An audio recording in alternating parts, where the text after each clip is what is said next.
यही है कि 23 दिसंबर 2001 को हमने हरियाणा के सिखों की धार्मिक आज़ादी का प्रोग्राम शुरू किया था, जिसको सरकार ने बिल पास करके मान्यता दी थी। अब इस वक्त जो सरकारी कमेटी जो इस वक्त प्रबंध संभाले हुए है वो टोटली करप्ट है, इनएफिशिएंट है, और उसने हमारे धार्मिक मामलों में एक बार नहीं अनेक बार दखलंदाजी की है। कई गुरुद्वारों में जाकर उन्होंने जो सरकारी कमेटी ने उन्होंने बैठने की रहने की जगह दी, जब तो उन्होंने वहां शराब पी, बीड़ियां पी और संगत ने सख्त इतराज किया और सरकारी कमेटी को भी बोला कि ये इनको तुमने यहाँ क्यों भेजा है, क्यों किया है, ये हमारे धर्म के बरखिलाफ की बात है। लेकिन उन्होंने इसके बरखिलाफ कोई किसी किस्म की कार्रवाई नहीं की। तो इससे संगत में उस वक्त से लेकर आज तक सख्त रोह है कि ये जो सरकार है, कमेटी है, मौजूदा कमेटी, ये सरकारी कमेटी है और सरकार के इशारों पर नाचती है। और सरकार का जो हिडन एजेंडा है थ्रू आउट इंडिया, उसमें हरियाणा के सारे जगत के सिखों को भी परिवर्तन करके, धर्म परिवर्तन करवाकर, जो आहिस्ता आहिस्ता जैसे पाकिस्तान में हो रहा है और दूसरों देशों में, अब बांग्लादेश में होना शुरू हुआ है, तो इस नीति पर वो चल रहे हैं। और इसके बरखिलाफ सारे हरियाणा में सख्त रोष है। रोष नहीं है, रोष की एक बहुत बड़ी लहर है। और उसके सामने हमारा ये विचार है, पक्का विचार है कि दादूवाल द्वारा खड़े किए हुए सारे के सारे कैंडिडेट ना केवल हारेंगे, उनकी जमानतें भी जब्त होगी। कोई किस्मत वाला ऐसा कैंडिडेट होगा जो अपने दम पर, अपने बलबूते पर कुछ जीत सके, क्योंकि ये संगत का फैसला है। संगत को रोष है। संगत कहती है कि अगर हमारे धर्म को अपवित्र ही होना था तो हम पाकिस्तान से क्यों आए। तो इसलिए संगत जो है उनके मन में सख्त रोष है।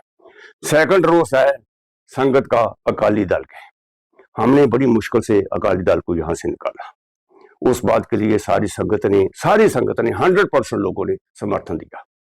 अब वो अकाली दल बेशर्म होकर अब वो यहाँ हरियाणा में फिर कैंडिडेट जहां जहां भी उनको मिले हैं, उनको पैसे देकर, उनको सपोर्ट देकर, उनकी मिन्नतें करके, तरले करके उनको खड़ा किया हुआ है। लेकिन सारे हरियाणा में इस बात की चर्चा है, अगर हमने हरियाणा के पंजाब के अकाली दल को ही समर्थन देना था, वोट देनी थी, तो हमने निकाला क्यों। अब जब वो चले गए हैं तो उनको यहाँ आना नहीं चाहिए था। और खास करके जो पिछले 15 दिन में अकाल तख्त साहब के सामने पेश होकर सुखबीर सिंह बादल, उनकी कैबिनेट कुलीस और उनके वरिष्ठ पार्टी के पदाधिकारी, उन्होंने दोनों हाथ जोड़कर माफ़ी मांगी है कि हमने सिख पंथ को बदनाम करने में और उनका सत्यानाश करने में हमने कोई कसर नहीं छोड़ी है। ये माफ़ी मांगी है, उनका खुद का ये कबूलनामा है। तो इस सूरत में ये सारा सब कुछ बच्चे ने देखा है, हर आदमी ने देखा है। तो जब पंजाब में उनकी जीरो पॉपुलैरिटी है, जीरो बेस हो गया है, वो कोई भी सीट नहीं जीत पाए, ना पंचायत की, ना म्यूनसिपल कमेटी की, ना एमएलए की, ना एमपी की। तो यहाँ वो क्या ढूंढते हैं, लेकिन उनका भी एक हिडन एजेंडा है। वो हिडन एजेंडा ये है कि अकाली दल पंजाब का और भाजपा ये दूर भेष में देखते हैं कि हमारा इनके साथ मिलने के बगैर गुजारा नहीं है। तो इन्होंने हरियाणा के जो भाजपा वाले हैं, उन्होंने उनको रिक्वेस्ट की और उन्होंने उनकी रिक्वेस्ट मानकर ये कैंडिडेट खड़े की है। इस बात का मुझे रिलायबल इंफॉर्मेशन है, तभी मैं कह रहा हूँ, वरना मैं कभी कहता नहीं। तो संगत भी इस बात से सुचेत है। ये हमारी दो बातें हैं संगत की। ये संगत के माने में लहरा है, ना भाजपा ना अकाली दल। इनकी छुट्टी, इनका सफाया, क्योंकि ये हमारे धर्म के बरखिलाफ काम कर रहे हैं, करते रहेंगे। हम अपने हाथ से उनको वोट देकर गुरु घर में क्यों बिठाएं। ये संगत की सोच है। तो इसलिए ये दो पार्टी तो हैं छुट्टी। अब जो बाकी पार्टी हैं, चाहे मेरी पार्टी है, चाहे जिंदा साहब की है, जो लोकल है, जिन्होंने स्ट्रगल किया है, तो संगत को मेरी परफॉर्मेंस का भी पता है, जिंदा साहब की परफॉर्मेंस का भी पता है, मेरी सोच का भी पता है, जिंदा साहब की सोच का भी पता है। तो संगत ने इन दोनों में से चूज करना है, और तीसरा कोई है ही नहीं मैदान में। इसलिए हमें यह विश्वास है कि अकाल पुरख की मेहर से और संगत की बड़ी पॉजिटिव पंथक सोच की वजह से हमारी जो संस्था है, जिसका नाम सिख समाज संस्था है, वो अपने आप के तौर पर एक मेजॉरिटी बनाएगी। और जो हमारे दरवाजे खुले हैं, बाकी के जितने भी आदमी हैं, इंडिपेंडेंट खड़े हैं या कोई छोटे छोटे खड़े हैं, इंडिपेंडेंट और भी कुछ संगठनों से खड़े हुए हैं, तो जब 19 तारीख के बाद हम ओपन हैं, पॉजिटिव जो प्रो सिख सोच वाले हैं, जो गुरु घर को समर्पित हैं, जिनके मन में ईमानदारी है, वफादारी है, सोच है पंथ को बचाने की। जितना बड़ा खतरा आज हरियाणा के सिखों को मौजूदा जो कमेटी है, सरकारी कमेटी, उसने पैदा कर दिया है खुद ब खुद, उतना बड़ा खतरा शायद मुगल हुकूमत के बाद आज तक कभी भी पैदा नहीं हुआ। और सारी की सारी जो सिख संगत है वो इस बात से बड़ी अच्छी भांति वो इसको उनको वो जागृत है और वो इनकी छुट्टी करेगी। और हमें पूरी उम्मीद है कि हम जो है वो करेंगे। दादूवाल तो कह रहे हैं कि सरकारी नहीं है। सरकारी कैसे? यहाँ मीटिंग हुई थी 2-3 दिन आने को लेकर, शायद आप नहीं आए थे उसमें। वो तो कह रहे हैं सरकारी है ही नहीं, इसमें सरकारी क्या है, इसका विरोध कर रहे हैं वो तो। मैं दादूवाल जी से ये पूछना चाहता हूँ, क्या वो सरकारी नहीं है? कमेटी की तो बात छोड़ो, क्या वो सरकारी नहीं है? वो बोले कि हम सरकारी नहीं है। क्या उनकी अपना अमित शाह से और जो नागपुर है उनसे गिटमिट नहीं है? क्या उन्होंने कभी पंथ का साथ दिया है? क्या कभी उन्होंने ये जो बेअदबियां हुई हैं उसको कंडेम किया है? इससे बड़ा और क्या सबूत हो सकता है? जो पार्टी का मुखी हो, जो धर्म प्रचार का मुखी हो, और जो अपने आप को इतना धर्म प्रचार कहता हो, हाँ जी, वो कहता है कि मैं यहाँ प्रचार करता हूँ, वो करता हूँ, वो तो उन्होंने तो एक टेरर क्रिएट करके कुछ आज़ाद उम्मीदवारों को जो उतरे हुए थे, लड़ना चाहते थे, उन्होंने उनको बिठा दिया है। और दादूवाल के करैक्टर का हर आदमी को पता है। आपने एग्जेक्टिव बॉडी में मोहनजीत सिंह के साथ जो कुछ हुआ वो आपको पता है। इसी तरह वो अब हर जगह जगह जा रहे हैं। जो इंडिपेंडेंट कैंडिडेट है या कुछ कमज़ोर कैंडिडेट हैं उनको डरा रहे हैं, धमका रहे हैं और उनको बैठने के लिए कह रहे हैं। अगर आप बैठते नहीं तो आपके साथ जो सलूक होगा वो आप देख लेना। अब क्या बैठ सकते हैं? चुनाव निशान सबको मिल चुका है, सब इंडिपेंडेंट है। दादूवाल भी कह रहे हैं मैं अपने इंडिपेंडेंट नहीं लड़ रहा हूँ, कि हमारी पार्टी को उनको निशान तो मिला नहीं। यही तो मैं कहता हूँ कि दादूवाल जो है ना वो सरकार के साथ लड़ रहा है। उन्होंने सरकार जो इलेक्शन का चिन्ह माना था वो उन्होंने वहाँ गलती की। सरकार को जो इलेक्शन रूल्स के मुताबिक, जिस आदमी को पार्टी के मुखी को ये नहीं पता है कि इलेक्शन रूल्स क्या कहते हैं और उनके बरखिलाफ वो वहाँ जाकर इलेक्शन कमिश्नर को भी धमकाता है, अबा तबा बोलता है, तो वो उसका तो सब दुनिया को पता है। दादूवाल अपनी बंदूक की नोक से वो करना चाहता है, ये यहाँ ऐसा नहीं होगा। हरियाणा का जो सिख है बहादुर सिख है, सिख वोटर जो है उसको सबको पता है। जो किसान मोर्चा चला था वहाँ दादूवाल का क्या रोल रहा। दादूवाल ने आज तक किया क्या है? स्वयं पैसा खर्च करके धर्म प्रचार का सारे का सारा जो बजट है वो धर्म प्रचार का चेयरमैन होने के नाते वो खा गया है। मैं दोबारा कहता हूँ कि उन्होंने पैसे का दुरुपयोग किया है। गुरु घर की गोलक जो गरीब आदमी की जेब से निकली हुई गोलक है, जो गरीब के मुंह में जानी थी, वो इनकी अयाशी में गई है। किसी भी मेंबर ने 38 में एक भी मेंबर में स्वाय मोहनजीत सिंह के, बाकी सब चोर निकले हैं। बाकी सब ने गुरु घर को उजाड़ा है।